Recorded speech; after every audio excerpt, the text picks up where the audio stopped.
అయ్యన్న పాత్రుడి ఆశల మీద కమలదళం నీళ్లు జల్లేసింది. స్పీకర్గా తన అధికారాలను ఉపయోగించుకుని ఖచ్చితంగా విశాఖ డైరీలో పాగా వేయాలని ఆయన పావులు కదిపారు. కానీ అనూహ్యంగా విశాఖ డైరీ చైర్మన్గా ఉన్న అడారి ఆనంద్ వేసిన ఎత్తులతో అయ్యన్న పాత్రుడు ఆశలన్నీ నీరుగారిపోయాయి.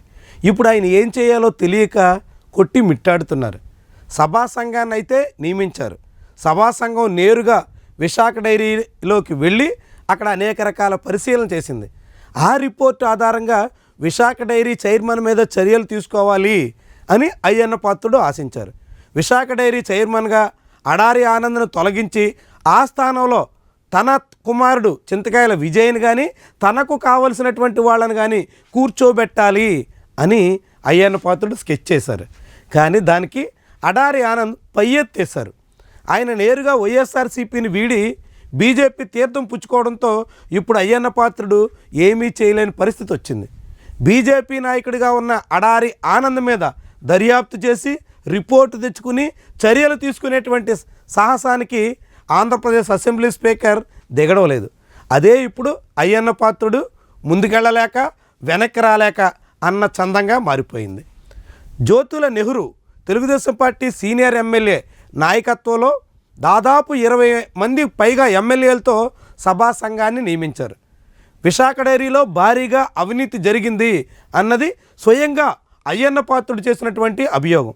అనేక రకాల అవకతవకలు సాగాయి అంటూ ఆయనే అసెంబ్లీ సాక్షిగా చెప్పుకొచ్చారు.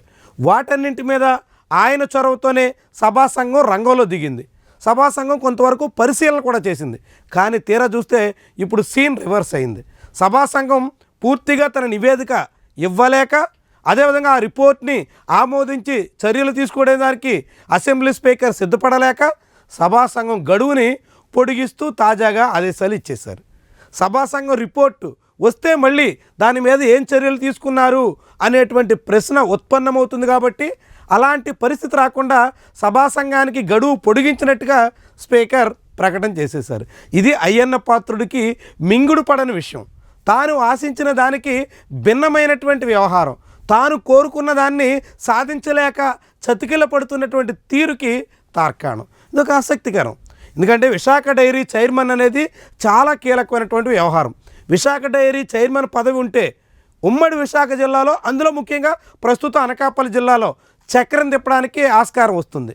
పాల రైతులంతా పూర్తిగా విశాఖ డైరీ వెంట ఉంటారు. కాబట్టి దాన్ని ఆధారంగా చేసుకుని గ్రామాల్లో అనేక రకాలుగా పాగా వేసేందుకు ఆస్కారం ఉన్నటువంటి పదవి అది. అలాంటి పదవి తన కుమారుడికి వస్తే అది రాజకీయంగా ఎదిగేందుకు అవకాశం ఉంటుంది అని అయ్యన్న పాత్రుడు ఆశించారు. ముఖ్యంగా ఎప్పటికైనా అనకాపల్లి ఎంపీగా చింతకాయల విజయ్ని పోటీ చేయించాలి అని ఆశతో ఉన్నటువంటి అయ్యన్న పాత్రుడికి విశాఖ డైరీ చైర్మన్ పదవి అనేది ఒక అడ్డదారిగా కనిపించింది.